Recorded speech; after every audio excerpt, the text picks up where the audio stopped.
Testing. Okay, thank you. It is 5 minutes after 10, and we do not have even close to a quorum. And our speaker is on his way from the parking deck. So we're going to wait another 5 or 10 minutes before we actually get started. Thank you. If you parked in the parking deck and you are here to represent your NPU, please provide your parking ticket to Ms. LaRue, who will validate it for you. And as you know, the rules are 1 parking validation per NPU for delegates and alternates only.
You must be Debbie. Good morning. Yeah, there's some people outside. Can I approach? Yeah, I just want to.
I'm going to start the meeting in just a second, but before we do, I have an announcement to make or a question to ask.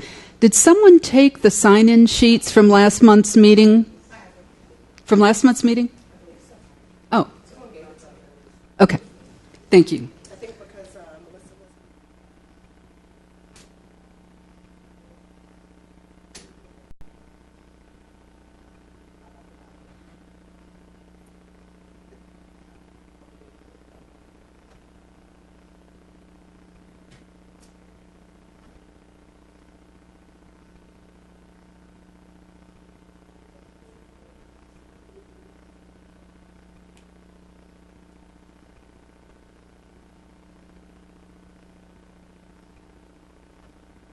And so good to see you. I'm good, thanks. We're just a few people away from an agenda quorum.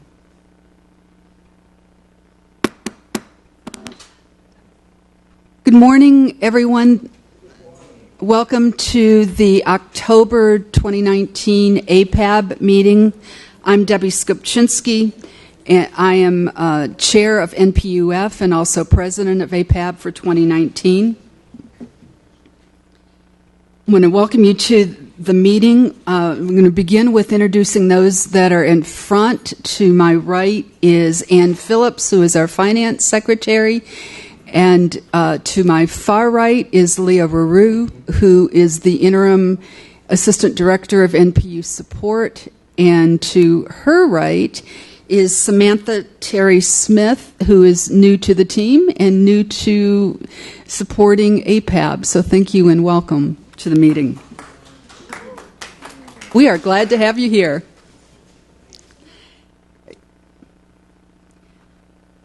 As you all know, from last month, our recording secretary had to resign because of other commitments. So I'm looking for someone that can act as recording secretary. Are there any volunteers? It has to be a delegate or an alternate. I'm sorry, but thank you for volunteering. Yes, it's strictly for today.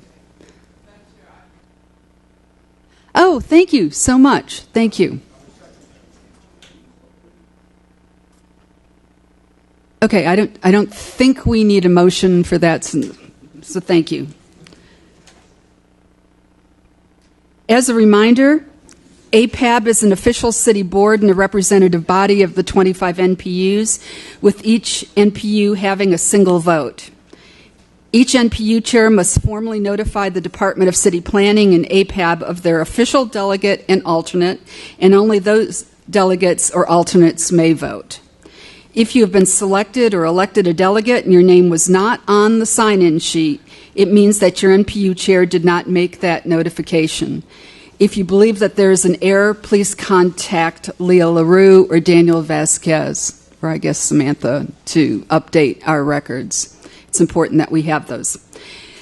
So that we can keep to our 2-hour time frame, I'll be recognizing only delegates and alternates to speak throughout the meeting so that there's an opportunity for everyone to speak. I'm going to ask that you only speak once on a topic, unless you are asked for clarification or a question on previous remarks.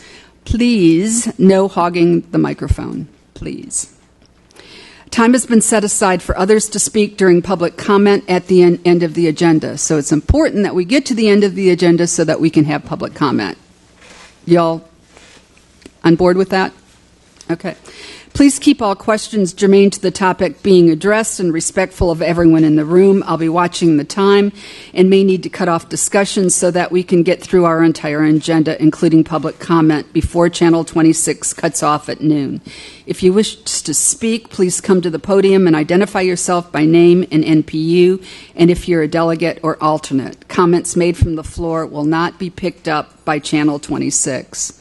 I just want to repeat that. If you're not speaking at the podium, your comments will not be picked up on Channel 26, and it may be difficult for us at the front of the room because we've got so much real estate between us for us to hear, so it's really important that you go to the mic. Finally, just as a reminder, and you all know this, we're a small group that does important work on behalf of our NPUs. APAB's an organization to bring citywide issues to individuals NPUs as well as to network with those from other parts of the city. The executive committee has tried to do that through our monthly presentations, our partnership with NPU support team, the work of APAB committees, and our interactions with the Center for Civic Innovation with their NPU initiative.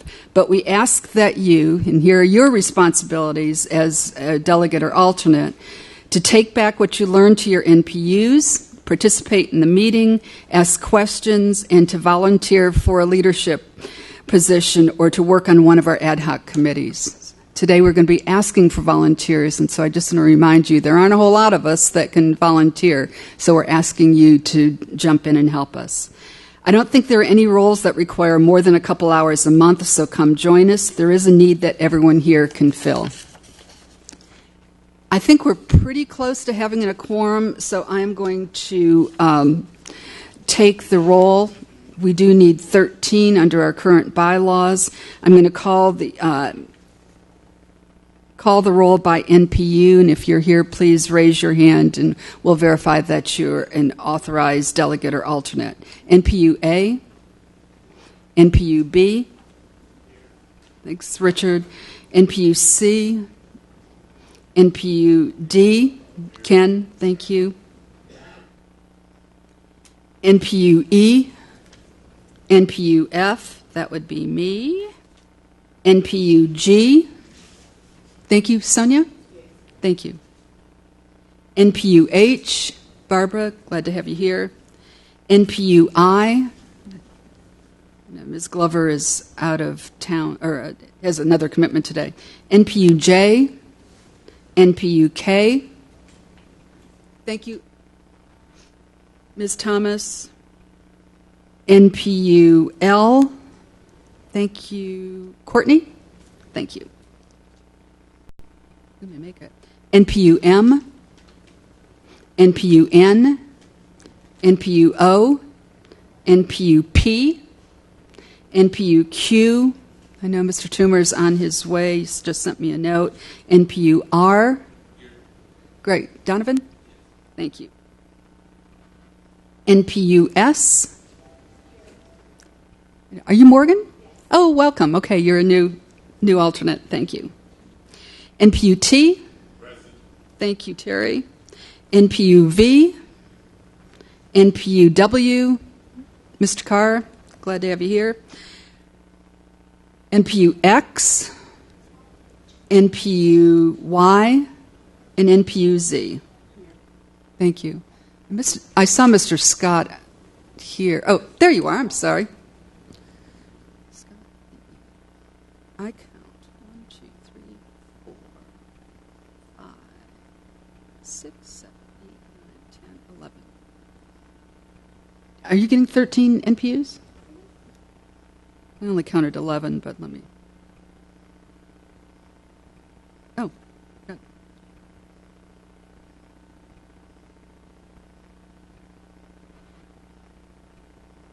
Got him. Thank you. We have a quorum. Congratulations. Thank you. And we took that at 10:22. Yep. And I'll try and do the same thing. May I have a motion to adopt the agenda? So moved. Thank you. Is there a second? Second. All those in favor of adopting the agenda, please say aye. Aye. Anyone opposed to adopting the agenda or have any changes? Okay, motion carries. Terry. There are 2 sets of minutes for us to approve. Last month we had a set that went missing in action. We have now found them. Are there any changes to the minutes as recorded at our August 17th meeting? Mr. Carr? And we are talking about August. I would suggest that we hold off on the approval towards the end of the meeting, give us a chance to review, instead of stopping the meeting right now to read and digest and comment. That's a suggestion. I appreciate the suggestion, and I think it has validity. My concern is that if we get to the end of the meeting, we may run out of time and not be able to do it. So maybe postpone for at least a half an hour. okay, we'll do it after the presentation if there are no objections. How's that? Y'all better not object. Thank you. Good suggestion.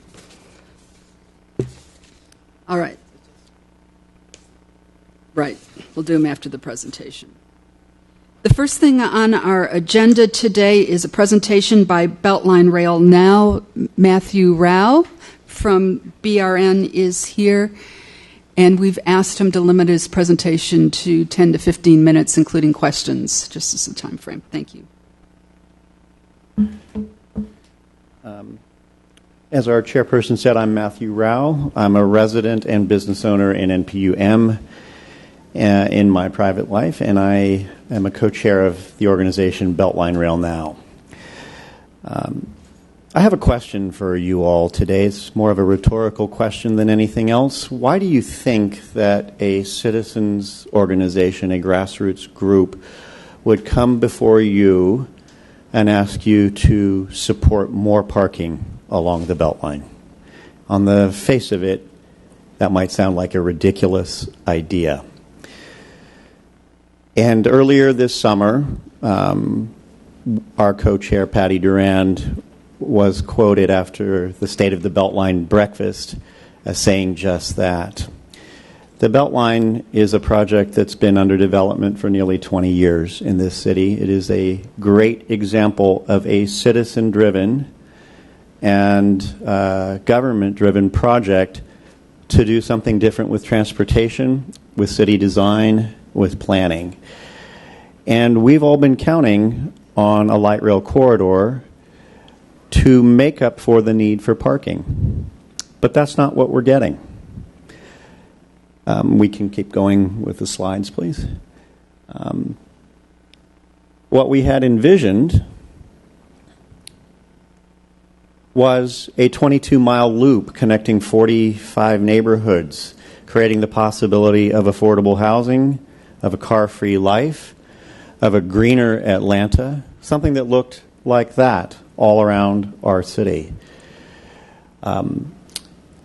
3 years ago, we, the City of Atlanta taxpayers, approved a referendum to tax ourselves via a regressive tax, half a cent, to give to MARTA to build from a menu of projects, and prominently featured was our beloved Beltline.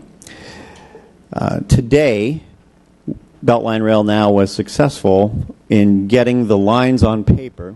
Can we go one more ahead? And one more ahead from that. So that the trail, the parks, and the affordable housing are coming along. And one more slide.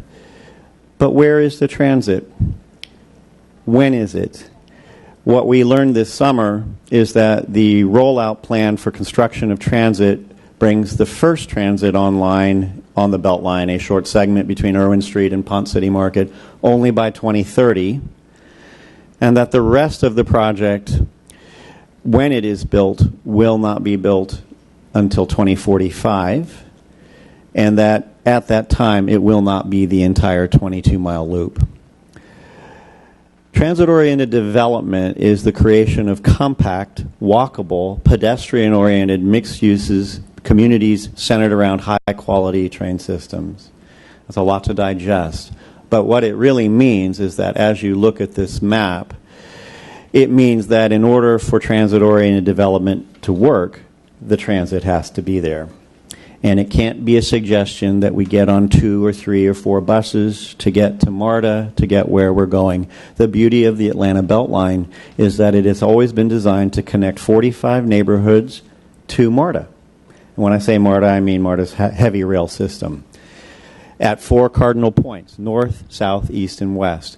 As we look at car ownership in the city, the lighter the color on the map, the more car ownership there is. The darker the color on the map, the less car ownership there is.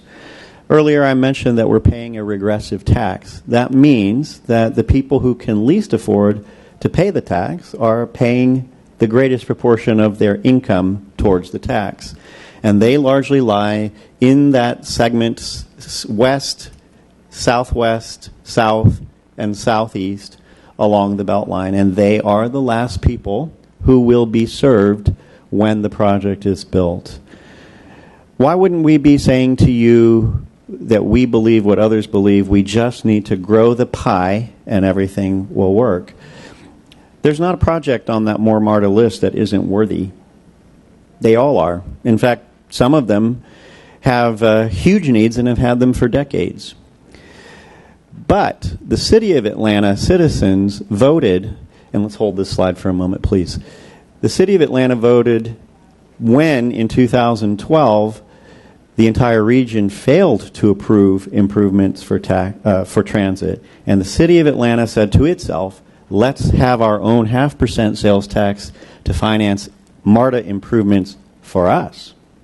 Not for the suburban residents of Gwinnett County, not for people in Sandy Springs, not for people outside the city limit of Atlanta. So we have to look closely at how MARTA is spending our money. We thought last October when those lines that you see there, is it possible to zoom? Zoom in?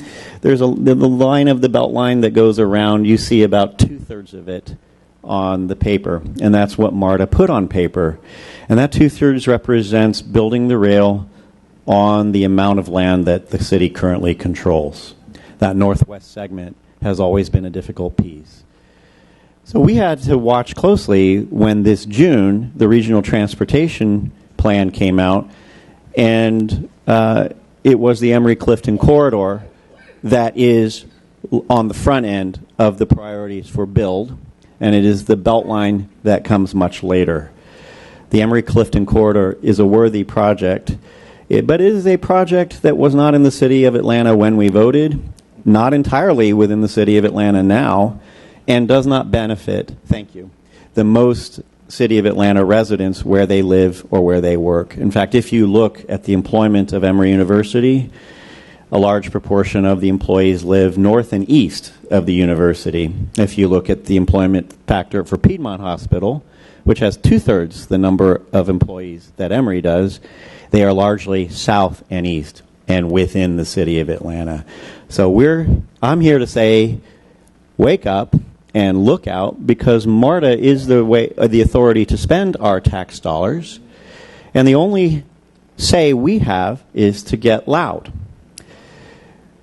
Are we, through our NPU and through this body, going to be simply pushovers and support a policy that's going to lead to density without the transit? And I'm going to end it there so that there is some time for questions. Are there any questions from Mr. Rao?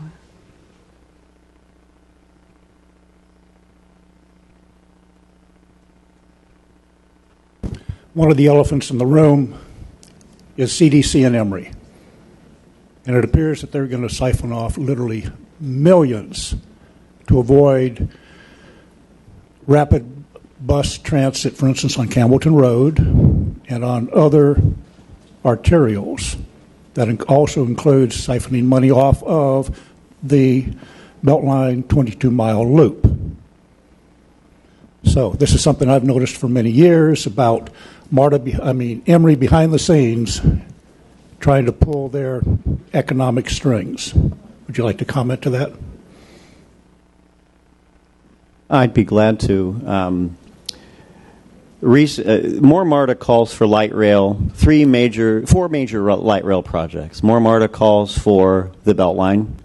More MARTA calls for Campbellton Road, LRT. More MARTA calls for Streetcar East extension to connect to the Beltline and Streetcar West. And More MARTA calls for the Emory-Clifton Corridor LRT project. Of those four, by far, and largely because it requires entirely new right-of-way and a majority of tunneling to produce it. The Clifton Corridor is by far the most expensive, and I would say the least shovel-ready of all the projects. And however you would like to characterize how it has jumped to the list, there is no question, front of the list, there is no question that it has. It is the only project that has its own email address at MARTA, its own mini website on the MARTA website, and that ought to tell you something about it and how effective it has been. And I'm not here to tell you there's something wrong with the Clifton Corridor. There's not. It is definitely a project worthy of mass transit. But in More MARTA, the referendum we voted on, that project is clearly described as dependent on multi-jurisdictional partners. Who would those be? Those would be DeKalb County. Those would be the state of Georgia. Those would be Fulton County at large for the portion that's not in the city of Atlanta that's in Fulton County. And those would be Emory University itself, which sits on an endowment larger than the entire tax revenue of More MARTA will generate in 30 years. So we're just saying when those multi-jurisdictional partners have stepped up and committed their funding, then it is time to look at prioritizing that project. When the right-of-way is acquired, when there are no more potential lawsuits, when it is even defined how to get under I-85, then you could consider that project ready to be moved, accelerated. But right now, Campbellton Road, the Beltline, the streetcar, those are projects that could be built much sooner. Good evening. Good afternoon. Good morning. Sorry. So you mentioned the name and NPU. Oh, Rashid Hunter, NPUP. You mentioned the Clifton Corridor project coming along, and the way you characterized it was it kind of like jumped the line ahead of other projects. I would argue that the residents on the west side of town, the southwest side of town, have been waiting for more transportation, and they actually use it, according to all the studies that are out there, way more than all the other residents in Atlanta, and also they need it. If you go back to your map that you provided, a big portion of those residents without cars lie in the west side of town, lie in the southwest side of town, and technically the Beltline project is jumping over projects that have been there and been waiting to be funded as well. So how do you respond to that? I'd say you're exactly right, that the projects, in fact, it's our position to support the first build of the Beltline from Bankhead to Inman Park, because we believe that the citizens on the west, slightly northwest, west, southwest, south, and southeast are the least served by mass transit. And we believe that direct connection to the MARTA heavy rail system at Bankhead, at Murphy Crossing or Oakland City, at Halsey or Inman Park would do a huge amount to benefit people's access to transit. And yes, there are some other projects on the west side of town, particularly bus rapid transit and the Campbellton Road corridor. Whatever the residents of, recently a delegation went to Los Angeles to look at BRT and came away very impressed. And if the residents of Campbellton Road in that neighborhood decide that they prefer that to LRT, that's up to them. But dedicating BRT or LRT to Campbellton Road is important. If we were not slicing the pie to put $1.8 billion towards the Emory-Clifton corridor, there would be enough money for all the rest. Fernell Thomas, NPUK, and I'm a resident of the historic Western Heights Bankhead neighborhood, and also a member of the Atlanta Commission on Aging.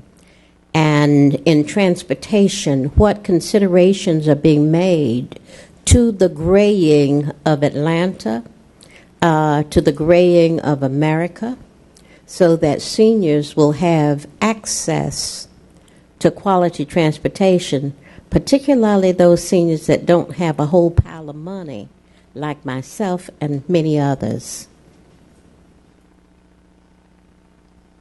I would say that the Beltline project was always conceived as a project that would allow people to remain in their homes as long as they chose, to allow easier, more direct connection between where they live and where they need to go.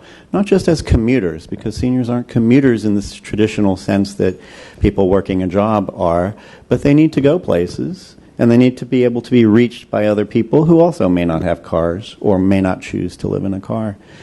And so by building the Beltline, we connect in a more direct way via mass transit, which will all be ADA compliant. We connect more directly with less changing and less transferring than we would otherwise. So by saying that we like to see the transit start at Bankhead and move to the east side and build that segment first, I think that's a demonstration of the commitment to making this available. We have a lot of seniors, and we have a lot of people who don't have enough income to support a family and a car. And that's the whole point of the project. When you're just thinking about a 9-to-5 job and getting there in the morning and coming back, that's one model. But we're talking about a different model. We're talking about mass transit for living, not only for commuting. Mr. Ross will be the last question, unless there are others that want to jump in, and then I'll ask for Matthew to wrap up. Okay. Terry Ross, NPUT. Matthew, when Beltline Rail Now first appeared, NPUT was opposed to Beltline Rail Now for the same reasons that Mr. Murshid here mentioned. The fact that the pot of money from the half-penny tax was initially for improvements to MARTA. A proportionate number of our residents in NPUT depend on MARTA for transportation daily, for work, child care, groceries, et cetera, and we couldn't justify allocating that much of that budget to putting rail on the Beltline when MARTA already has problems that have been lingering 20, 30 years. Now you're back here saying basically the same thing that we were saying, only about the Clifton Corridor, which, one, I agree, the Clifton Corridor is needed, but two, it doesn't make any sense for that project to leapfrog all the other projects, and particularly with the lingering projects with MARTA that need improvement. My question to you is, here today, making this presentation, what is your ask? What are you asking for? Thanks, Terry. We have a relatively short time frame in which to make a change. In February of 2020, the Atlanta Regional Commission / ATL will submit its regional transportation plan. That's going to be the list of projects that have received jurisdictional support, meaning City of Atlanta, MARTA, DeKalb County, Fulton County, Clayton County.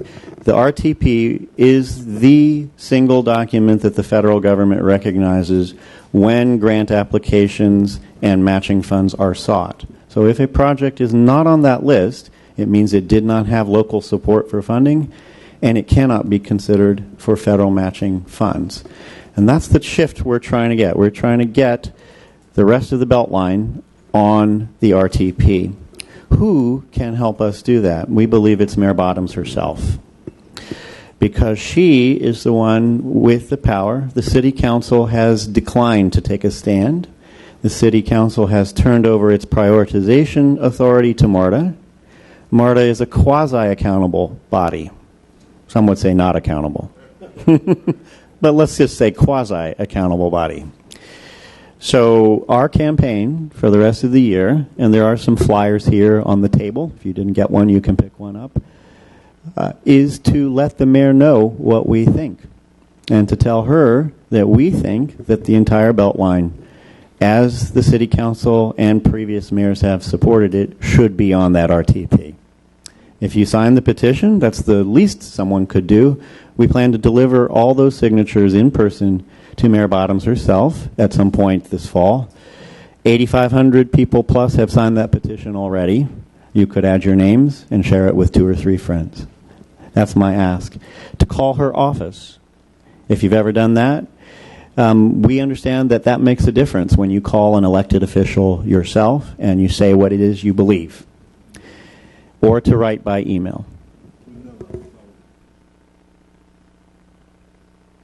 Dronell Thomas, following up to two things. One, the history of rapid transit in Atlanta came from largely those areas that couldn't afford it when we agreed on the 15-cent ride. But I also want to caution us to remember that we cannot isolate Atlanta, which is the capital city of Georgia, from its responsibilities to connect with all of the other regions. And that's one of the reasons that you have a regional plan, you have the new ATL link. How does this fit into that?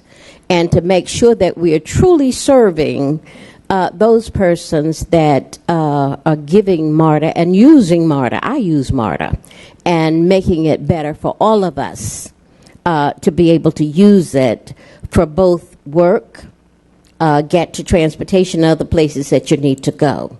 But remembering Atlanta is the capital city of the South and has been referred to as the capital of the South. This is East, right? The Southeast. We need to maintain that, and Atlanta's foundation as a transportation hub.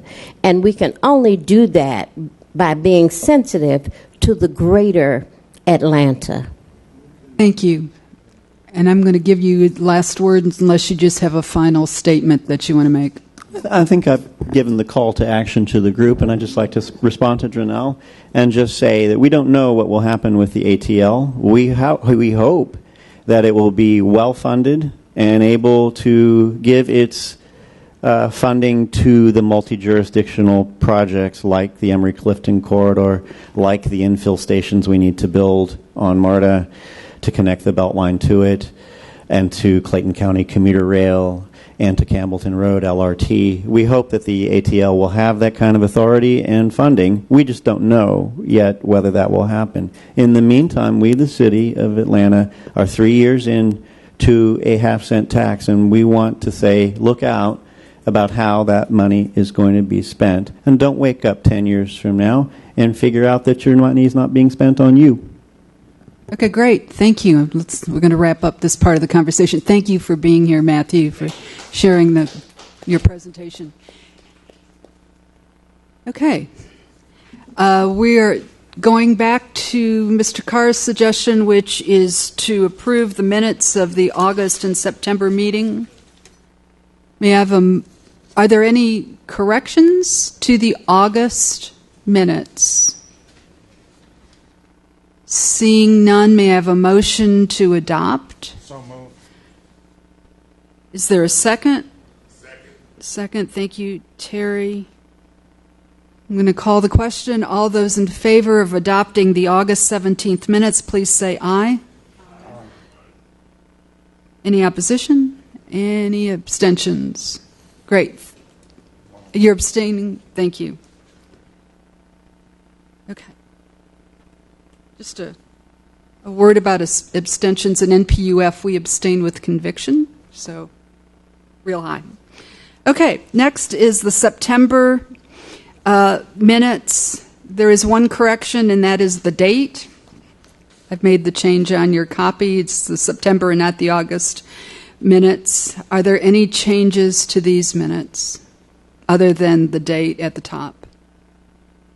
Seeing none, may I have a motion to adopt the September 21st minutes? So moved. Eric, thank you. Second.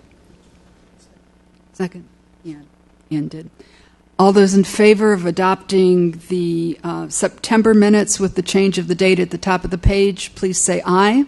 Aye. Aye. Anyone opposed? And are there any abstentions?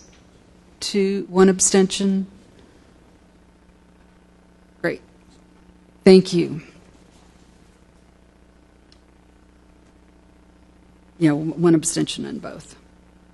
Okay, otherwise both motions carry on voice votes. We have no resolutions at today's meetings. We do have some APAB appointment announcements. There are actually three. One I was going to address during the executive committee report. The first is that the month of November is the months that APAB will conduct elections of officers for 2020. We do need a nominations committee. I'm recommending 3 people to recruit and run the election in November. Anyone that volunteers to participate in that will be required, if the bylaw amendment that we're going to consider in just a moment passes, that they would they would be prohibited from campaigning for a candidate or for being a candidate themselves unless they're nominated from the floor. So are there any volunteers to head up the nominations committee? We do have a set of rules that have been attached to the bylaws as an appendix that we'll go back to following. I've got those in case other folks do not. Are there any volunteers? Terry Ross, any other volunteers? Yes, ma'am. Can I volunteer? Yes, you may volunteer because as finance secretary you have met the 3-year term limit. You volunteer. Great, thank you. Is there anyone else to help Terry and Ann? Mr. Carr? Okay. Then I will appoint Terry Ross, Steve Carr, and Ann Phillips to the nominations committee, and we can get together and talk about the rules and the process. I do want to note that all members of the current executive committee, with the exception of Ann Phillips as finance secretary, is eligible to run for office again next year, since Ann is the only one that will reach the term limit. I think I said that back. Okay, got that? Okay, great. The next group of volunteers that I'm looking for is for the Neighborhoods Matter Awards ceremony. This is something that we have traditionally done in December and January. The executive committee has talked about the date, and because our APAB meeting is scheduled for December 21st, which is right on top of the Christmas holidays, we are recommending that we move it to our January meeting and make it a big old festive event to include the swearing in of the new officers and the APAB delegates.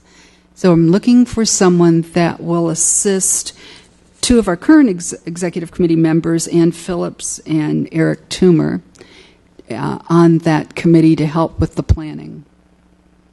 Last month we talked about kind of elevating the ceremony itself, doing it over at a meal as opposed to doing it in a committee room and then marching down to the committee chambers for a meal. So we really want to make it special, and adding the swearing in of ceremony, I think, will do that as well. Is there anyone that is interested? Richard? Thank you. Anyone else? Do I have? Oh, Drenell. Great. Thank you. Okay. We'll work on getting this group together to for planning purposes. Thank you. Madam Chair. Yes, sir. On both the past 2 committees, you have appointed a chairperson, or? I have not, and I think what I'd like to do is for the committee to determine who those leaders would be based on, once you talk about what needs to take place, then you can determine who's going to be co-chair. Chairs or co-chairs, if that all is satisfactory to y'all. Great, thank you. Yeah, the members will determine the chair.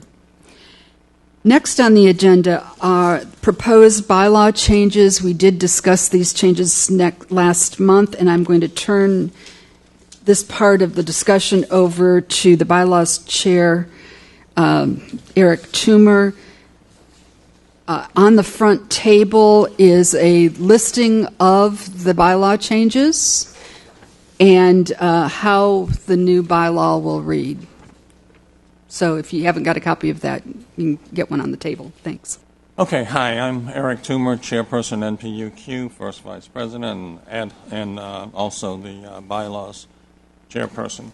We normally handle the bylaws changes during our executive committee meeting rather than trying to call a separate meeting. That is our established process. And we've come up with many advocacies for change, but the ones that are more pressing are the ones that are before us on the sheet, and there are, four. And one of the things I'd like to say is in voting, especially when we get to the amendment for,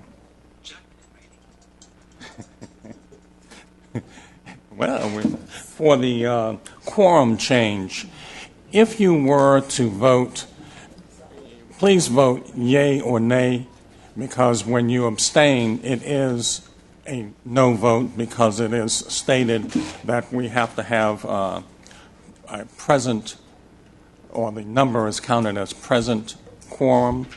So, that being said,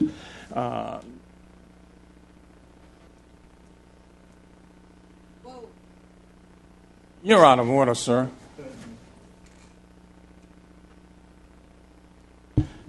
Okay. First up, we have, we're going to take them individually. First up, we have item A, which is changing Article 5 officers and election section. It's really there to modify, not necessarily to change. Prohibit nominating committee from campaigning or being on printed ballot. That's just the first change. Questions? Yes, I do have a question. What are the numbers in terms of going into these bylaw changes? What is the current quorum, and what is the numbers going to take to get the bylaws approved? Current quorum is 13, and I'm talking about present today. Present today, based on the quorum count. Oh, so it would be, what is that?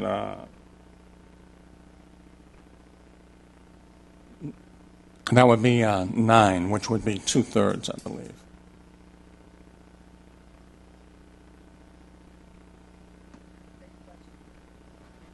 That's a great question. Thank you. I'm sorry? Okay, reminder, can't hear it on Channel 26, and we can't hear up here. So. I'll take care of it. The suggestion was to do a quorum call, and I believe he's calling for a quorum call. Let's go forward with that, if it's all right with the chair. Yep, that's fine.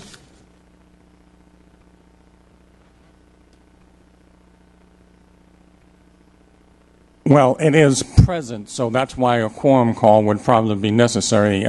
Maybe somebody stepped out or did not. At this point, we have a quorum call, and that's done by you. Yeah. Okay. I'll do it. I've been calling the... Okay, ready? Okay, we're okay with the quorum call. All right.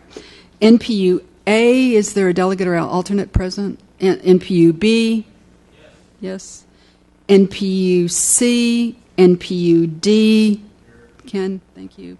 NPU E, NPU F, here. NPU G, Sonia, great. NPU H, Ms. Hubbard has had to leave the meeting. NPU I, NPU J, NPU K, thank you.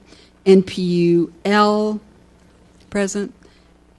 NPU M, NPU N, NPU O, NPU P, present.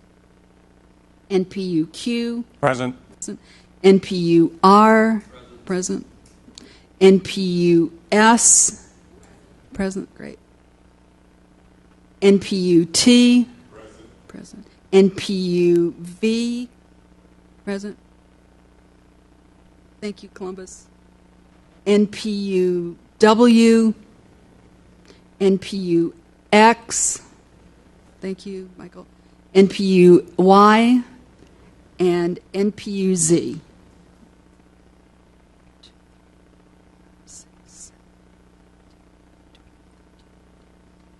I'm counting 16. Ms. LaRue confirms that. That would require...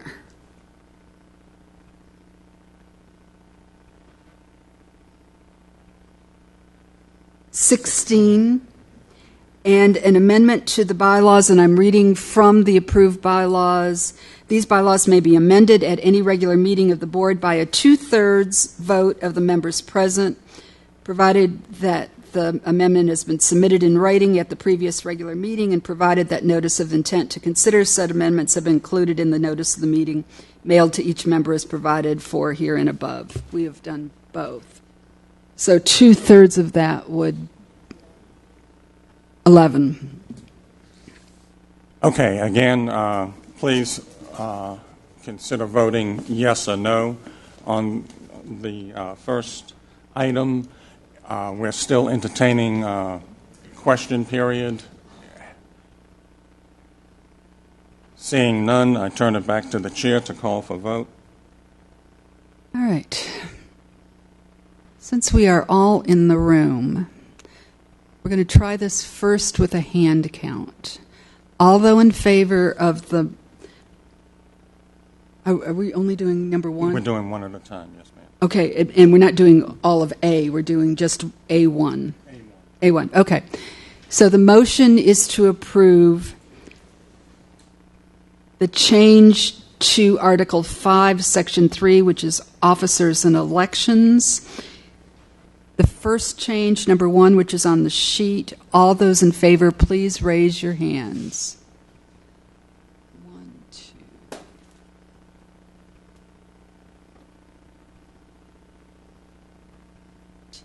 I'm counting 13. 13. In favor, those opposed to making that change? 0. Anyone abstaining? That's 0. That motion carries. Okay, thank you. Item B, as listed on the agenda, excludes the parliamentarian from a 3-year term limit. It is Article 5, officers. You don't have it listed up there. Okay, I'm sorry.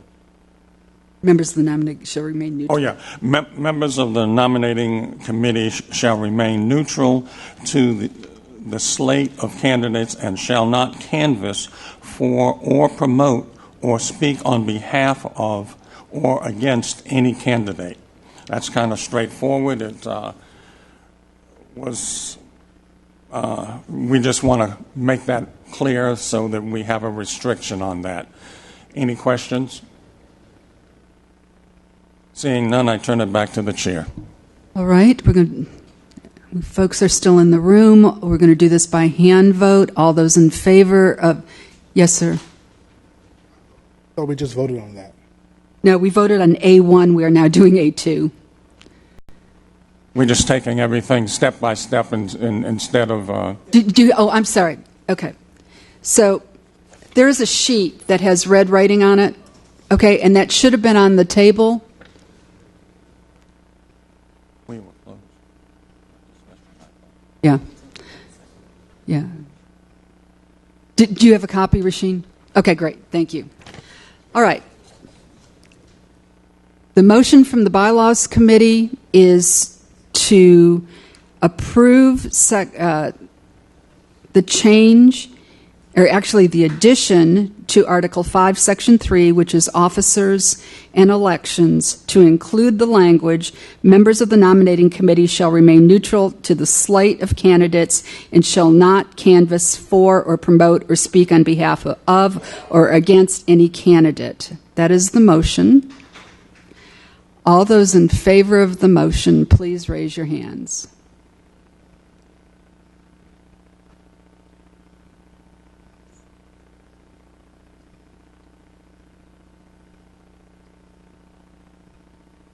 $14. 14 in favor. Those opposed, please raise your hand. Are there any abstentions? 1 abstention. The motion carries. We meet the criteria for amendment. Thank you. Pardon? The count was 14 in favor, none opposed, and 1 abstention. Thank you. The first one is 13 in favor. Mr. Carr, please use the microphone to speak. Thank you. 13 in favor, none opposed, no abstentions. Okay. Mr. Toomer. Okay. Next we have number B, Article 5, Section 5, excluding the officer of parliamentarian from the 3-year term limit. Straightforward. Any questions? Seeing none, I turn it back to the chair for vote. All right. The motion is to amend Article 5, Section 5, which is officers and elections, to exclude the office of parliamentarian. The new language will read, and just for clarification, excluding the office of parliamentarian, no officer shall serve more than 3 elected consecutive terms for the same office. An appointment to fill a vacant seat will not count towards the 3-term limit. The parliamentarian may serve as many consecutive terms as they are elected. All those in favor of the motion, please raise your hands. Aye.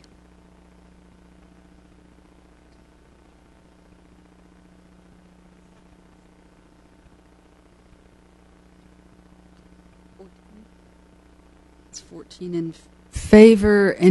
Those opposed, please raise your hands high. That's 1. And abstentions. 1 abstention. The motion carries by a vote of 14 in favor, 1 opposed, and 1 abstention. And we have met the criteria for amending the bylaws. Okay. Item C, Article 6, Section 5. It's changing the quorum from current number of 13 to 11. Any questions? Mr. Hunter. Rasheen Hunter, MPUP. I've voiced my reservations about changing this quorum, and they still stand. I think that we need to really consider this. This, if you look at it, this makes them, like I said last time, the magic number to get anything passed on any given day, minimally 6 people on a board of a board that's supposed to be 25. And our executive board makes up more than 6 people. Not saying that, but what it could breed in terms of what can be changed, what can be done. I think this is a bad idea. I think that we need to look at other efforts, and I'll be willing to help with that, with getting people to the meetings. And but I think that this is a mistake, and it goes against the tradition of what a quorum is supposed to be and what it's supposed to represent for a body, therefore what it represents for a democracy body like we have here today. And if we're going to be leaders and hold our elected officials accountable, we need to be careful with policies like this. Thank you. Other comments?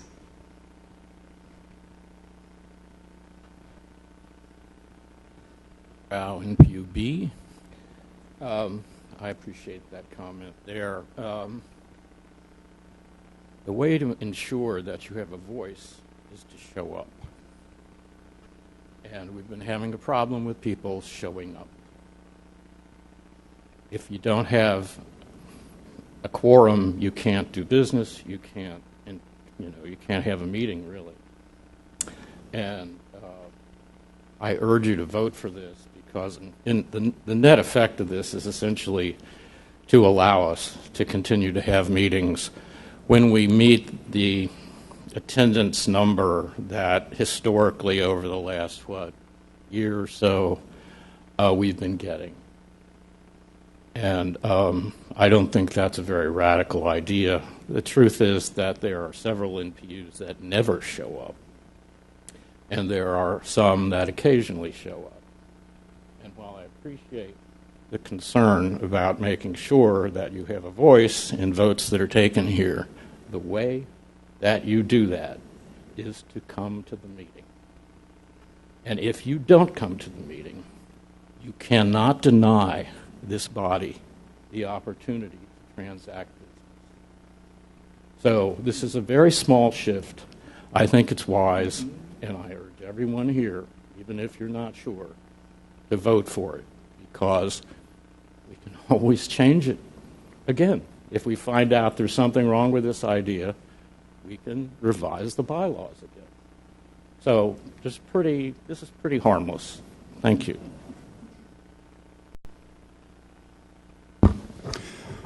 I'm kind of in favor of the proposed resolution. However, there are other things, such as what Richard suggested, and I have in the past railed against people that if you're going to step forward to be a delegate or an alternate, have the responsibility to show up. And I would also like to propose that some kind of communication be sent to the chairs of the NPUs, particularly those that occasionally show up or don't show up, and ask for responsible people to come here, as well as any kind of rationale, and yes, I've talked with NPUA, as to why. See what we can do about getting things ameliorated. Thank you. This is going to be my last time at the mic. NPUP, Rasheen Hunter, for this issue. Again, we have 22 active NPUs, right? Why is the number not 12 instead of 11? And hold on, let me finish. And why can't it be 12 and then also work on getting people into the meetings, figuring out, why don't we have a policy where, an attendance policy, that if you are not here so often, whatever, you're removed. And maybe a sliding scale, and we base it based on the number of the body, not based on an arbitrary number that can go up and down. Why is it not a formula of some sort of the body making up 22, therefore the quorum is 12. If the body gets down to 20, then the quorum then becomes 11, something like that. But why is it going to be a set number when our number count for the body is not changing? Very, very good points, but we have tried numerous ways of attempting to get people to show up. Removing people, we have no authority to remove anybody because they are appointed by the specific NPU, and we have no authority over the NPU. Therefore, we cannot remove their delegates. Furthermore, this was not just an arbitrary number. This was taken as a mean of the number of meetings, the number of people that we had to show up throughout the past 2 years, and this is how we derived at that number. Nothing was arbitrary. We didn't just say, okay, let's make this number. And that's really the short of it. We did our due diligence to what we thought would work. That's it. And there are other options. But right now, what we'd like to do is to pass this so that we can take action. And we can always go back, if you're willing to work with us on this, go back and try to form some other scientific way of doing this. But now I'm really imploring the body to pass this so that we do not waste our times on Saturdays and frustrate the people that are coming every meeting and finally decide, well, I'm not going to show up because we can't do any business. That is what has happened. So we're, in a sense, our own worst enemy on this in many instances. If you can't do business, why should you be here? That's basically the question. Thank you. Dana Scott, MPUY. The majority for 11 is 6. The majority for 13 is 7. So a big difference. Great. Thank you for the math. They can always go back. Great. That's right. Thank you. Thank you. Are there any more comments? Go ahead. Okay. Any more? I'm sorry. I'd like to turn it over to the chair to call the vote. Okay, thank you. We're doing a little dance up here. All right. We are now ready to vote. The motion from the Bylaws Committee is to amend the bylaws. This is number C on your sheet. That reduces the quorum requirement from 13 to 11. This is Article 6, Meetings, Section 5. The new section would read, 11 members of the board shall constitute a quorum. All those in favor of the motion, please raise your hands. We do need 11 to make this bylaw change.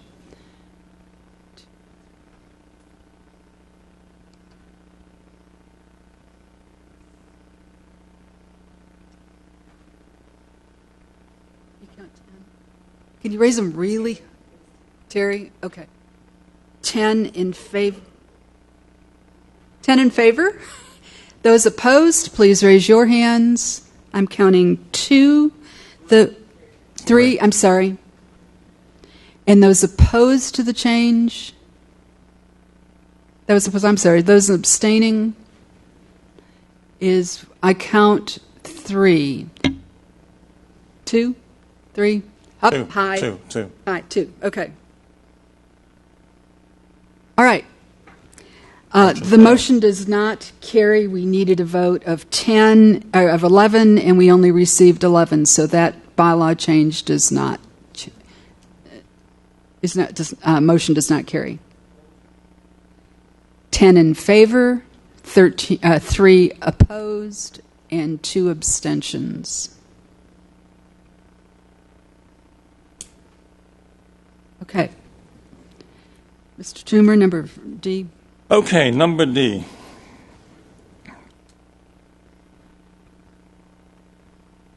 A simple majority of votes cast shall determine the outcome of a motion with the exception of amendments to the bylaws.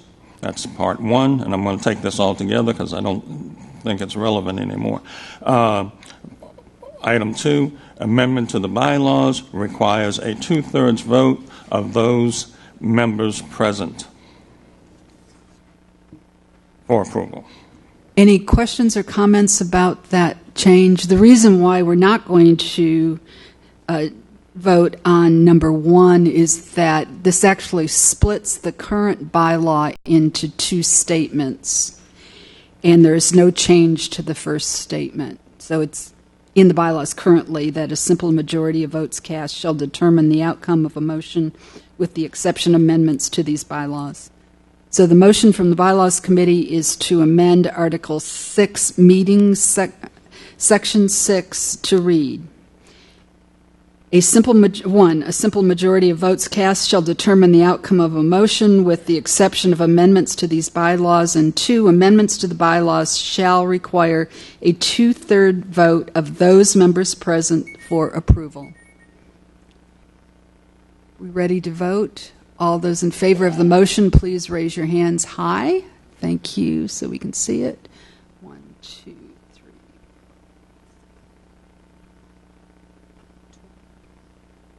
12. Those opposed, please raise your hands high so we can see them. I see none. Those abstaining, please raise your hands. I see 2. The motion carries. We do reach the criteria of 11 votes. 12 in favor, 0 opposed, and 2 abstentions. The motion carries. Madam Chair, thank you. I turn it back to you. Thank you, and I want to thank the Bylaws Committee and the Executive Committee for the work that they've done. They've spent a lot of time working on these bylaw changes. So we are approving A, B, and D. Thank you. Next on our agenda are board and task force reports. Is there anyone here on a board or task force that wants to make a report? And we are limiting them to 3 minutes. Thank you.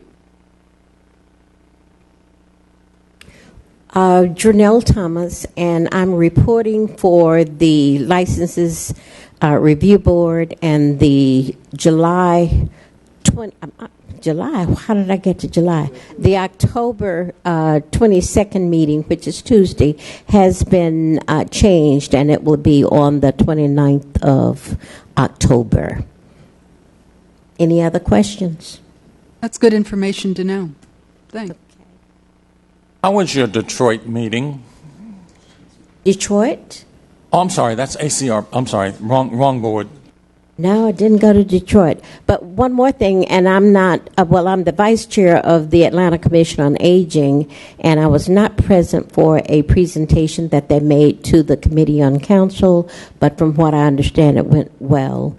And we're continuing to find ways to have relevant discussions about aging in Atlanta and appropriate policies that will affect us as we grow older. Great, thank you. Hi, I'm Michael Hopkins with the Atlanta Citizen Review Board.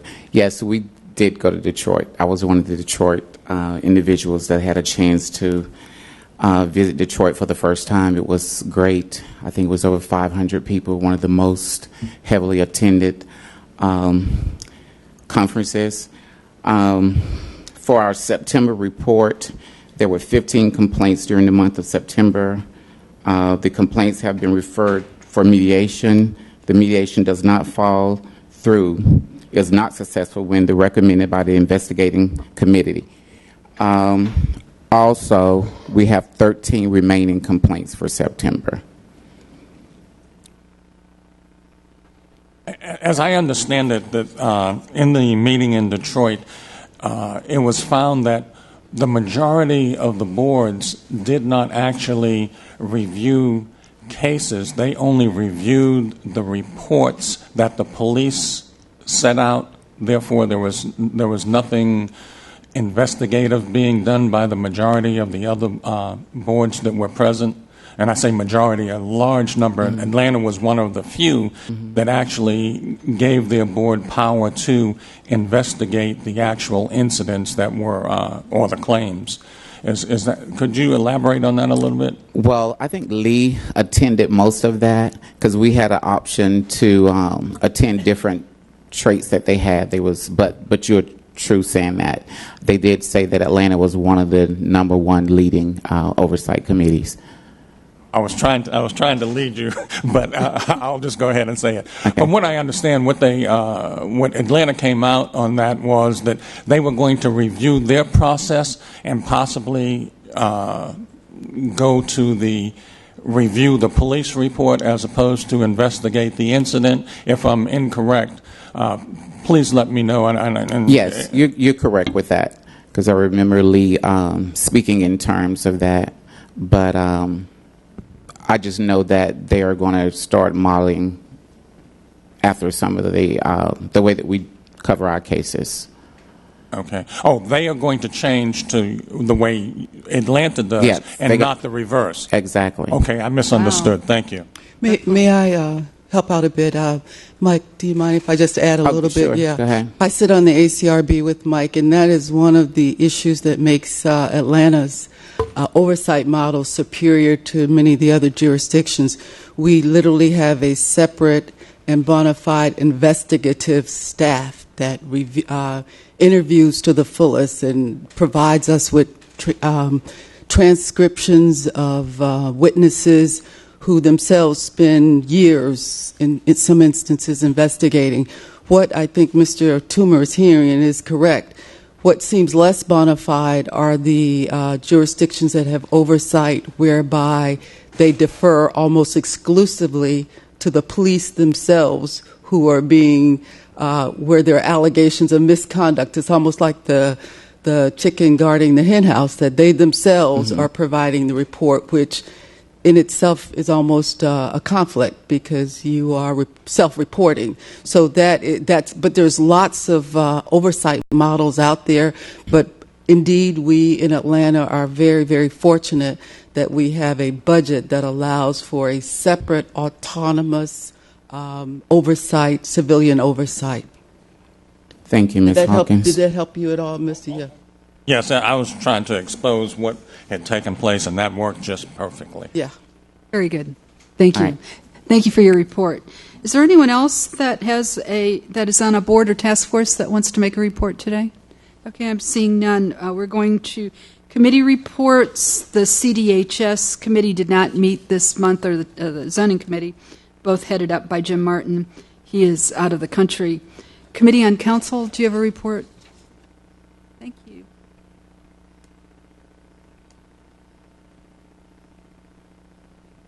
Hi, Terry Ross, MPUT, Committee on Council Chair, 3 minutes. We met this morning at 9 a.m. There's quite a few things that we're busy working with or investigating or checking out. We're not investigating, that we're checking out. Airbnb and shared living spaces, we're asking the city of Atlanta to catch up legislatively with these entities because they're somewhat behind the 8 ball right now, and these things are impacting all of communities within Atlanta. So we're working on that. The NPU-wide attendance data tracking is now being facilitated by Department of Planning. They're getting attendance sheets from all 25 NPUs on a monthly basis. We expect to be able to report fully on that data in January of 2020. Okay, and we'll complete our requests because we started requests in 2018, I think it was. So we've been working on it with Daniel. Would you elaborate on that request? I know we provided the attendance data. I didn't know there was more to the request. Yes. We're trying to comb through all the data for attendance for all 25 NPUs in order to gauge the trend and assess the attendance at the various NPUs. When we first started, that data was not available. And then the data that we did receive was NPUs A through M or something like that. And then A through M was not, the data was not complete.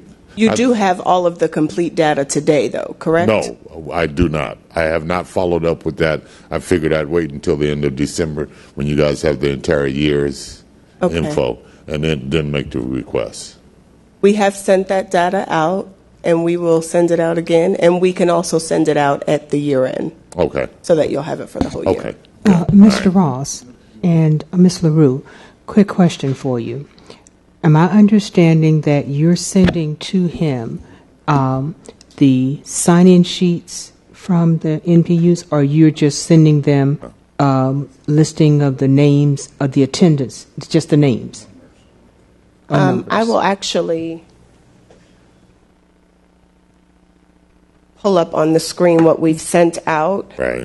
This is our APAB attendance, and this is our monthly MPU meeting attendance.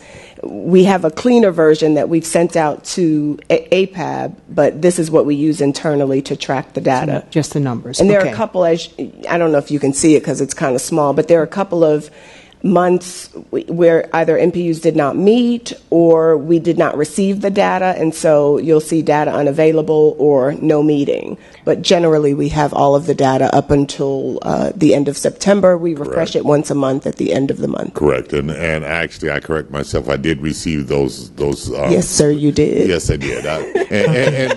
And just to clarify, when we first made this request, we were getting copies of the actual sign-in sheets from each NPU. Yes. Yes, okay. Now, calendar of events, civic events.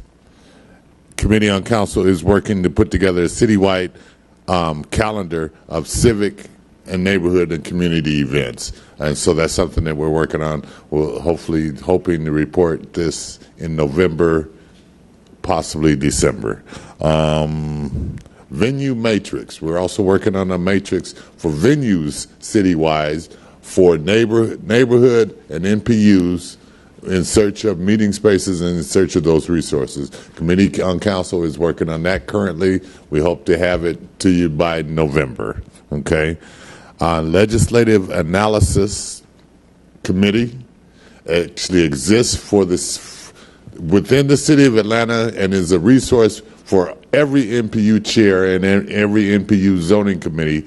And so we are going to put that into writing, send it out through Debbie so that she can send it to all the NPU chairs, let all the NPUs know. All the NPUs know that resource is available to you right now, that the city has a legislative analysis team and they are a resource to NPUs, okay? We're working on the Georgia Open Records, assembling the red books for distribution, and it's actually the updated red books, and so we're hoping that we'll be able to deliver on that in November as well. There was a motion made in our committee to receive quarterly reports on amendments to the comprehensive development plan. We're actually formulating and designing that as right now before we present it to the general body. We're hoping to bring that back in November. We've got a busy month now between now and Thanksgiving. And then our next meeting is November 16th, 9 a.m. Thank you. Thank you. Any questions, comments for Mr. Ross? The red books. I'm sorry, Mr. Howard. We're limiting comments during this part of the meeting only to delegates and alternates. When and where was that decision made? That has been our practice for the last year, and that announcement was made at the very beginning of the meeting. Okay, thank you. Thank you. We're doing that so that we have enough time for public comments at the end of the meeting. We do not have a transportation chair currently. I've tried to appoint one and I haven't heard back from them. Education and public engagement, I don't believe that we have a report there. Finance, Ian? I don't actually have a finance report because we have not, we still have not spent any money. However, at the beginning of the meeting, the chairperson indicated that we will be having our award ceremony in January instead of December. You will be receiving correspondence from myself and Debbie probably within the next couple of weeks or so. I will be sending it to the chairs as well as to each delegate and alternate about your nominations for the award ceremony. We're going to ask that the entire NPU is a part of nominating the person that will receive your award. In the past, we've had some situations where some of you said, well, we didn't know that person was nominated and whatever.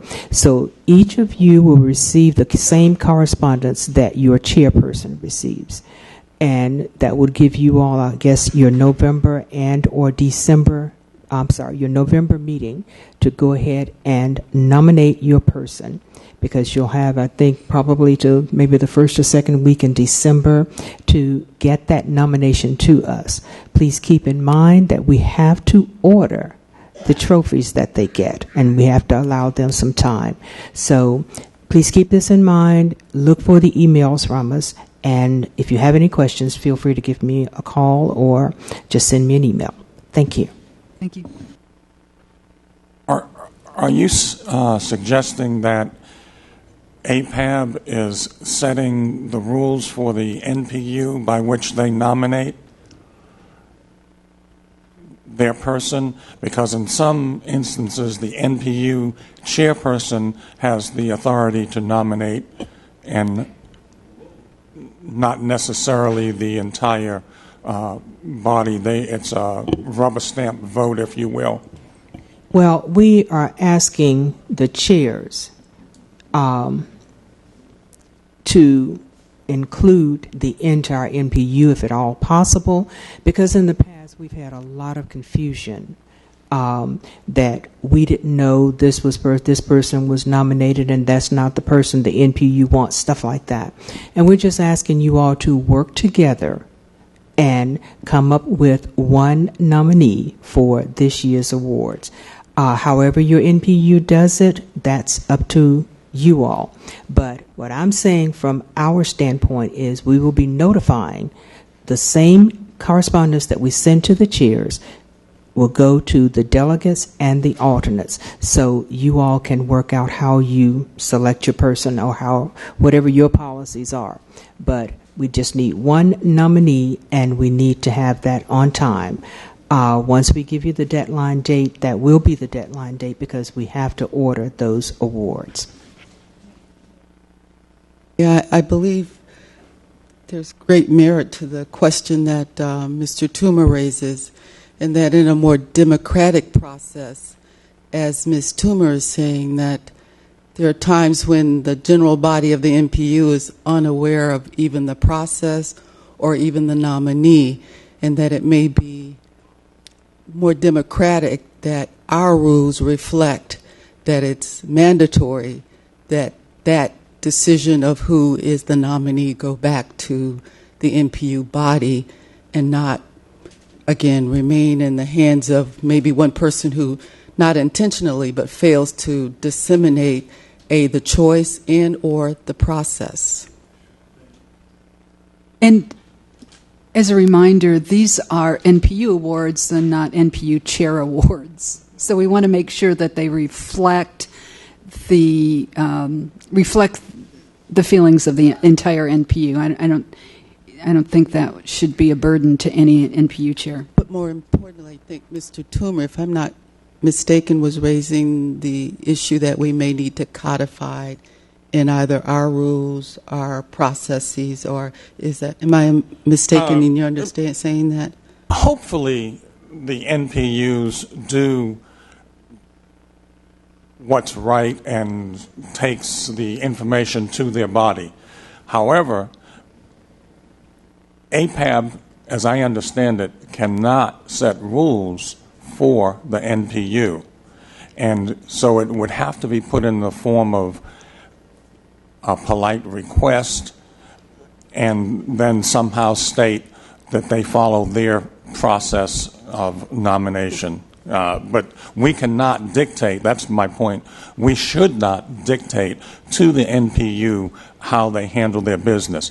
Common sense says that you do want a consensus from your NPU. Unfortunately, as much as and as great as my NPU is, I was unaware of the process of the award until I became a delegate, and I don't believe from my NPU there's been a honoree during the 8 years that I've been attending. So that's why I'm saying that maybe that we can't dictate, but we can require some proof that it was on the agenda or that there was somehow some proof to us that the body does know. Maybe we could get planning to send out an email of the same letter that we are sending to the NPU chairs, to their sign-in sheets or to all the people that they have in their address, something like that. Yeah, that might suffice, but... Yeah, I think your points are very well taken. I don't think we have time to problem solve how we're going to do that.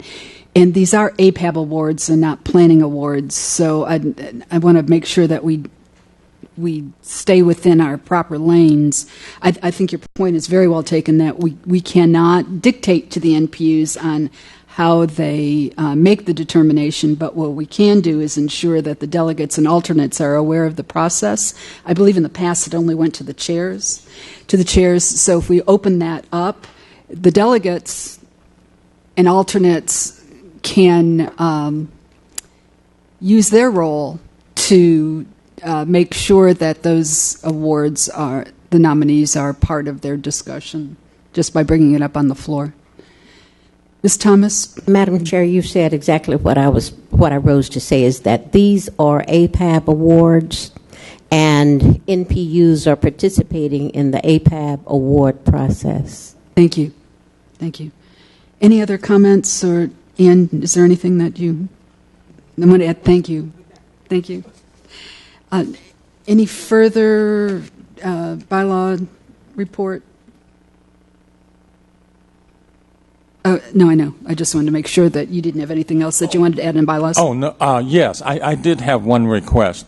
Specifically, the people that abstained on number C, Article 6, Section 5, and the ones that voted no, I would gladly receive any alternate suggestions that you might have. You can email them to me, eric.toomer@gmail.com, or you could get with me after the meeting and we could try to set a time where you can come up with alternate suggestions. Great, thank you for that. Oh, hello. Hey. And who are you? Good question. Name an NPU, please. Steve Carr, W. I have a question about the concept of abstention. and maybe this can be a future discussion item. But it seems, Wait, is this germane to the discussion of the bylaws? yes, in fact, okay, great. in Thank fact, you. Eric just brought it up. And that is, it seems to me, is that somebody abstains because they have a possible conflict of interest, particularly economic. But anytime a vote came up that I didn't want to vote, I wouldn't vote if it's a yes-no vote. So why people abstain on a yes-no vote without an economic or conflict of interest, I haven't figured that out yet. So perhaps a future discussion on this is in order. Ours is not the reason why. Thank you. And I've got several comments about that, Mr. Lump. Okay, and that is not germane to the conversation. Thank you. Mr. Rao, do you have an interface committee? This is the CCI NPU Initiative Interface Committee, headed up. Richard Rao, NPUB. This is in the nature more of an announcement, a report, since we haven't actually had a meeting. I think we've all seen that the Center for Civic Innovation, CCI, has, among its vast agenda of things it's interested in terms of community empowerment, has taken an interest in the NPU system and has been, since the beginning of the year, more or less, been attending meetings around the city to learn more about the NPU system. I think in the beginning there was some rationale that they broadcast about why they were doing that. I think they pulled back from that a little bit now. And I think their interest seems to be more educational and also trying to use the resources they have, which are considerable, it seems, to do some research and accumulate some data and things like that. And in the interest of that kind of the possibilities of that, the executive committee and the president of APAB has put together a little group to be an interface with them.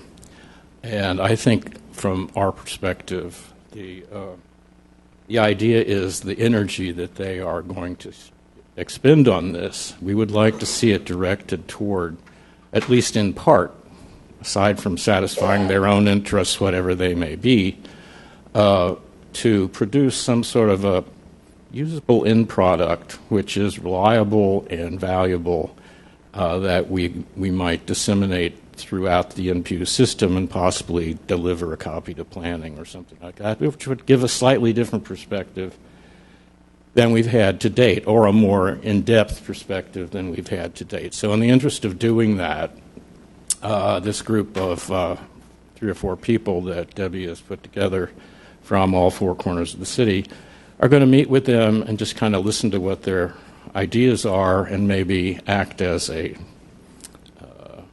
thesis advisor, as it were, and kind of point them in a direction that will be productive and supply information maybe that they don't know to make it more efficient. So anyway, that's what's going on, and we have not met with them yet, but we will by the time we meet here at APAB next month, so I'll have a report then. Thank you. Great, thank you. Richard, could you recap the marching orders of the initiative group? Basically, you requested a short blurb on what we thought we could set a path for CCI. Why don't you do that? if you heard me say it, or at least give me a little more of a clue. The paper that you requested from the 4 members asking us to highlight. Yeah, okay. Yeah, one of the first things we did when the group met, before meeting with CCI, was to ask everyone to prioritize to state their highest priority of a problem that they thought was persistent and perhaps needed to be investigated from the point of view of the NPUs, or to set a priority, make a priority statement of some kind about what they think a very good outcome, a usable outcome of this effort that they would like to see. So we're putting those together, and that will be the basis of our first meeting.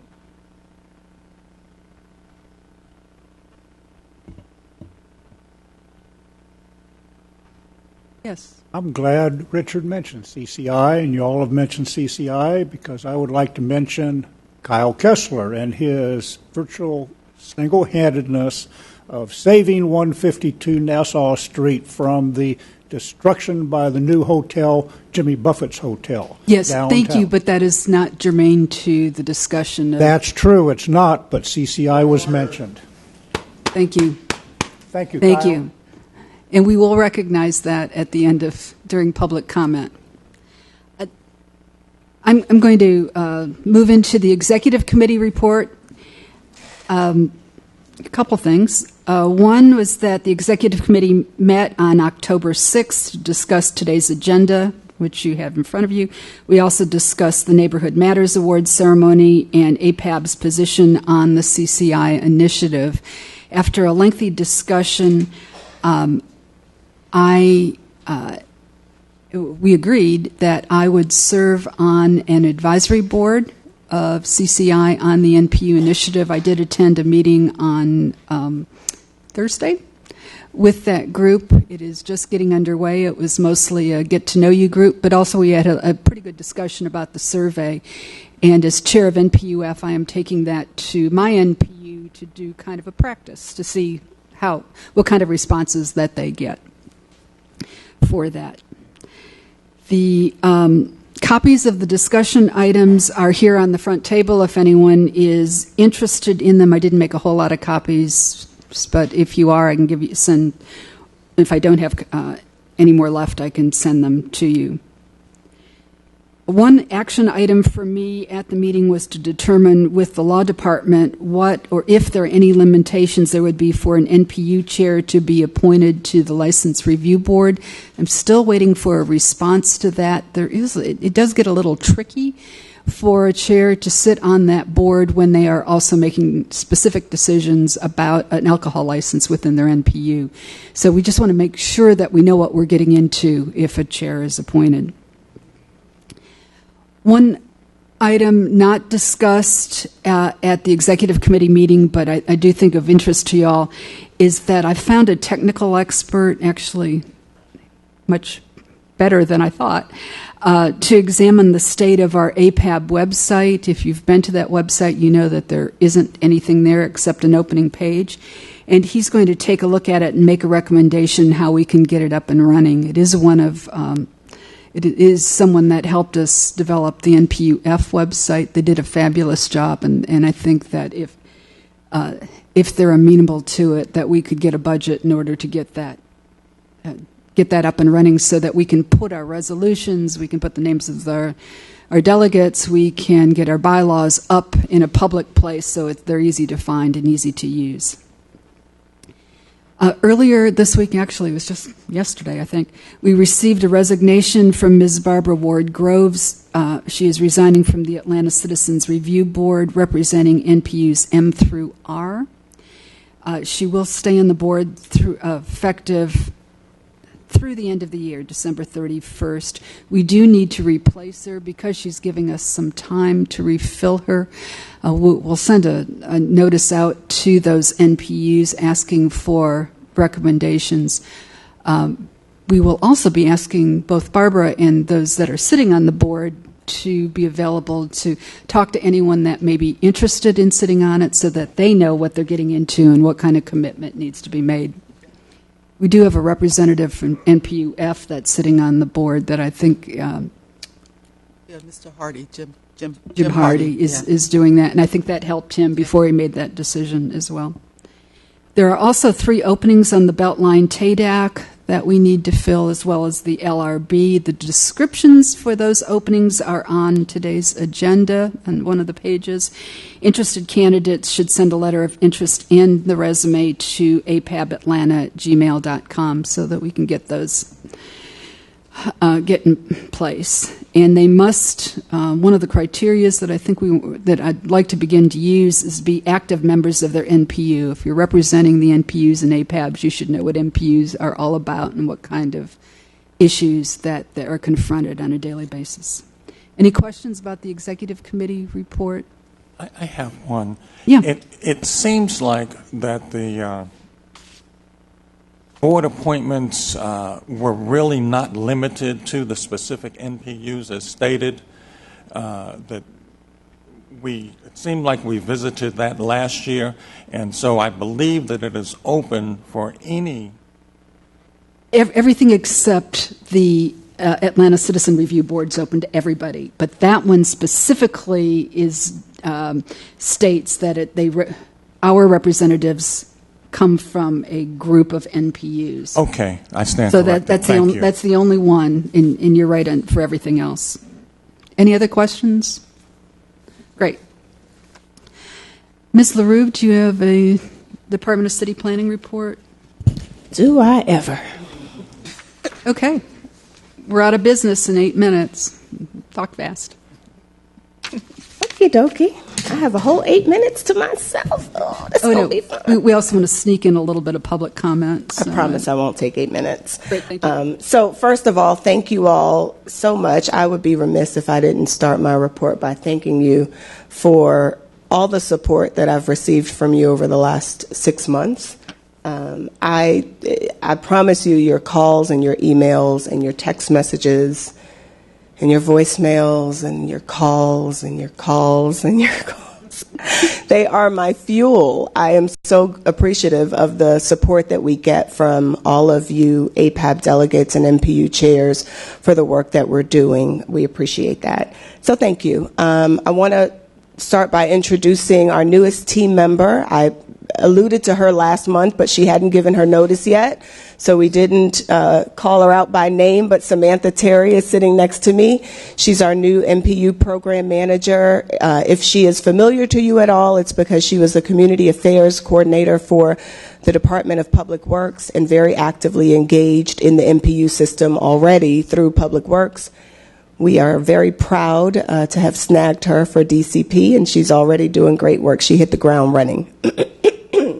She's going to be leading up really all of our programs, but in particular what she's working on right now is the grant program and the MPU University. Thank you. I was able to forget because I have her to remind me.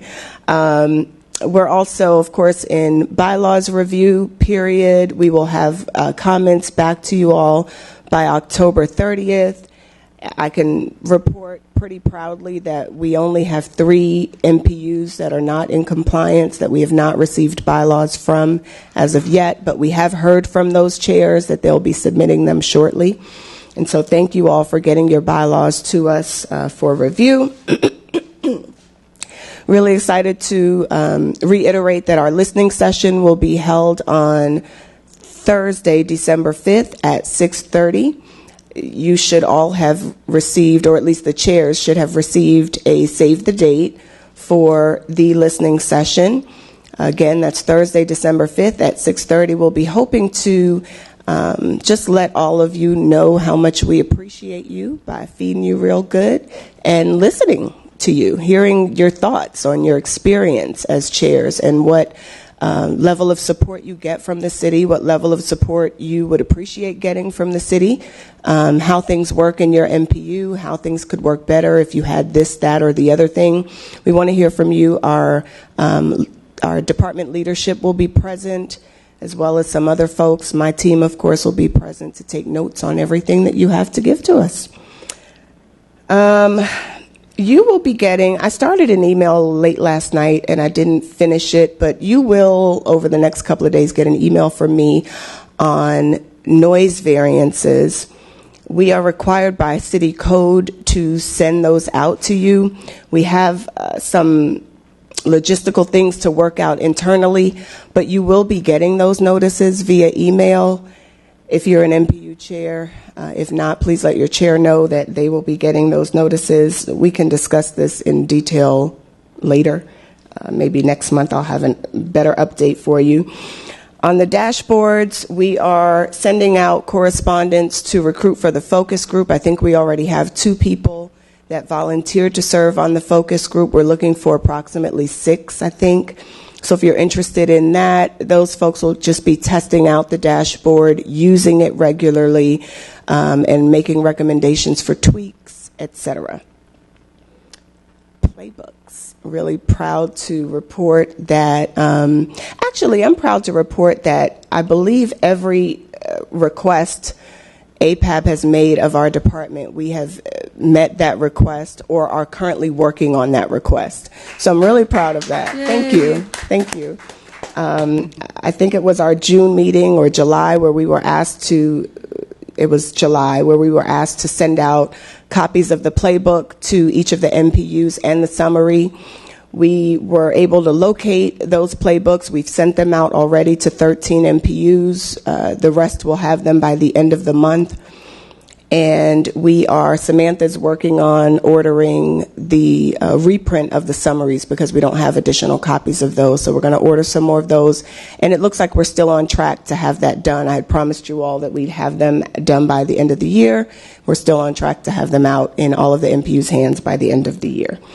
And last but not least, city design books. I made available copies of the city design book to each of the MPU chairs and APAB delegates and alternates. I see 4 people in the room that I've not given books to: Sonja Hodges, Morgan Cooper, Steve Carr, and Dana Scott. If you'll see me at the end of the meeting, I'll be happy to get your book to you. Thank you so much for your attention.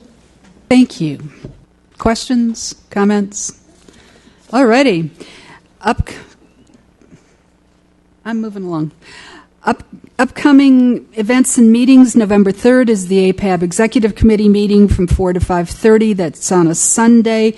We are going to meet at the Lee and White area.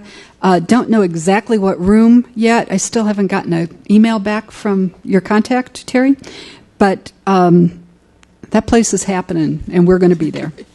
November 16th is our next APAB general meeting, 10 to 12 here. Please be here because it's APAB annual elections. And if you are asked to serve, please consider to do so. We need your help and we need your perspective. So annual elections next month. NPU announcements. Does anyone have an NPU announcement? Or public comment? We'll take them all at once. We have about 3 minutes before the clock expires on us. And we turn into pumpkins, which is appropriate for the time. Yes, sir. Thank you, Madam President. Let's see. Talk about the role of the nominating committee. So through the years, we've amassed a body of nominations procedure documentation that should be augmented and not ignored. That it's a violation of ethics to encourage members not to exercise their right to abstain. You'll be hearing more about that from me.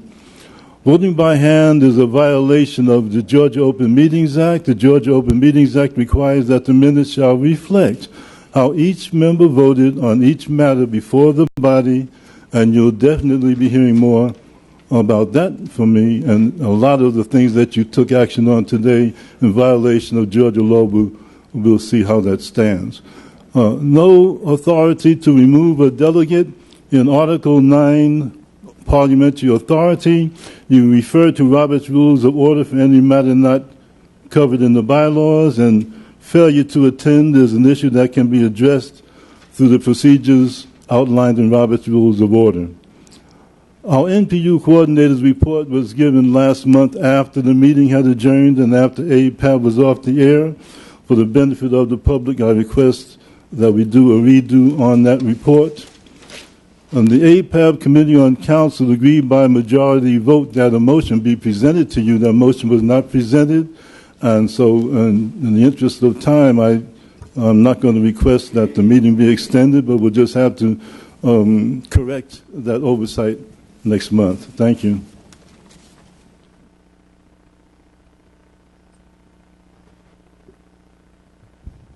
The Department of City Planning's report was not on the agenda last month. That was kind of an add-on. But the one was made, and was made after the meeting adjourned. Is that correct? Yes. Okay, and it was APAB was off the air. So all I heard was that there was a report, but I and other members of the public did not hear the actual report. If that's not a concern for anyone other than me, I'll let that slide this time. Yeah. The delegates should stay for that part. Mr. Carr? Thank you. I want to make a couple of comments. Number one is there's one or two or more newbies here, and they, like I used to do, struggle with acronyms. So I would appreciate an announcement in the beginning of the meeting that if people would, I hate to say dumb it down, but at least explain what an acronym is, even though it might be in common parlance as far as people who have been here for 100 years. Number two is I want to give a shout out to Kyle Kessler, who's just, there he is, because he has single-handedly saved 152 Nassau Street from the wrecking ball. Thank you, Kyle. Number three is about nominations for upcoming APAB officers, and there's got to be some kind of internet mechanism, maybe through Terry Ross or Ann Phillips, to receive names. Yeah. Okay. We're going to let the committee determine how they're going to do that. Okay. Thank you. Thank you. Mrs. Sile? Good morning. Asile, representing the Center for Civic Innovation. I just wanted to give an update on our next working session. As you know, we've been hosting monthly working sessions at CCI. Our next one will be held on Saturday, November 9th at 12 o'clock noon at CCI. And I'll be sending out a formal invitation via email for those of you that are on our listserv. If you're not, you can see me afterwards to get that invitation. That's Saturday, November 9th at noon. Great, thank you. Thank you. Is there a possibility you could put that as a online conference? We can try, and I'll let you know. Thank you. Interesting comment. Great, thank you. I like that. Question, does that mean the entire conference would be conducted electronically so that you would have participants that are not in the room? That's what I'm requesting. Kyle Kessler speaking on behalf of CCI for just a second. We will see what we can do with live streaming or teleconferencing to make sure that folks can participate who aren't there. Now, taking CCI hat off, Kyle Kessler, NPUM. Thank you, Steve, for mentioning 152 Nassau Street. I just want to make sure that everyone is aware that that building is not yet saved. There's an injunction at Fulton County Superior Court that's keeping the demolition from carrying any further. But since the city claims sovereign immunity, that hold might come off and the building might start coming down very, very soon. So I'd encourage anyone who's listening or in the room today who wants that building to still stand to reach out to City Council. They've got a meeting on Monday. Reach out to the mayor because that building is imminently endangered of coming down very, very soon if the city does not take definitive action to keep it standing. But I thank you for the support, as well as the 9,000 plus people who've signed a petition online, no disrespect to Beltline Now, and the 14 city council members who voted to stop the demolition previously, although in a non-binding resolution. So thank you. Kyle, may I ask you, what's that address again? 152 Nassau Street. It's the first recording studio in the South where jazz, blues, gospel, and country music were first recorded in June 1923, leading to thousands and thousands of records here in the city of Atlanta and across the country, not in permanent studios such as those in New York and Chicago. What year was that again? June 1923. And those records were sold in the United States and across Europe as well, bestsellers across the country. Yes, Nassau Street's only one block long. It is only in the northwest quadrant. Great. We have gone over our allotted time, so I am now going to adjourn the meeting unless there's a motion to extend. As you all know, there is an affordable housing, I've been calling it a forum, I think that's the correct term, panel. We're going to take 15 minutes, 10 minutes, what do you think? 10 minutes to swap out so that the executive committee can move to the regular seats and the panel can move forward. So thank you very much for attending. We look forward to seeing you next month. Thank you for your participation.